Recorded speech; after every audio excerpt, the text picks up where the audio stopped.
বেগুন দিয়ে বেগুনি তো সবাই খেয়েছেন। এই টমেটো দিয়ে টেটুনি কারা, কারা খেয়েছেন তারা একটু কমেন্ট করে জানান তো। আসসালামু আলাইকুম, সবাইকে নতুন একটি ভিডিওতে ওয়েলকাম করছি।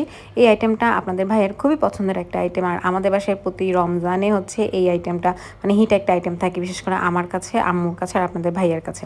তো টমেটোগুলোকে প্রথমে হচ্ছে স্লাইস করে নিছে এরকম গোল, গোল করে। তারপরে যে আমরা বেগুনি বানানোর যে ব্যাটারটা রেডি করি সেটার মধ্যে চুবিয়ে সুন্দর মতো তেলে ছেড়ে দিবে। ওই ব্যাটারটার মানে রেসিপি আসলে আমি আজকে নেওয়া হয়নি, কীভাবে আম্মু মাখাইছে, নাহলে দেখিয়ে দিতাম একবার। তো এরকম সুন্দর মতে মানে একদম মচমচি করে ডুবো তেলে ভেজে নিতে হবে। আমার আম্মু মাশাআল্লাহ খুব সুন্দর ভাজা পোড়া করতে পারে, আমি অতটা ভালো পারি না, বাট আম্মুর ভাজা পোড়া দেখলে খুব ভালো লাগে। আর হচ্ছে আম্মু একদম ইফতারের আগ মুহূর্তে সব ভাজবে, মানে সে কোনোভাবেই আগে ভেজে রাখবে না যে ঠান্ডা হবে সেরকম খাবেও না। আম্মু সবসময় দেখা যায় গ্যাস না থাকলেও ইফতারের আজান দিবে, সে ভাজা পোড়া বসাবে, মনে হয় 10 থেকে 15 মিনিটের মধ্যে তার সবগুলো ভাজা পোড়া হয়ে যাবে।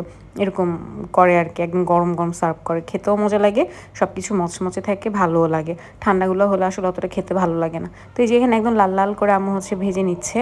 আর এটা খুবই মজা লাগে, মানে উপর দিয়ে তো ক্রাঞ্চি ভাবটা থাকে, আর ভিতরে হচ্ছে টমেটোটা যখনই কামড় দিবেন তখন হচ্ছে টমেটো জুসের যে ভাবটা, উফ খুবই মজার একটা খাবার। মানে আপনি মুরগি মাখার সাথে এটা যখন একটু মুখে দিবেন, টক টক ভাব থাকবে, মিষ্টি মিষ্টি একটা ভাব থাকবে, খুবই ভালো লাগে খেতে।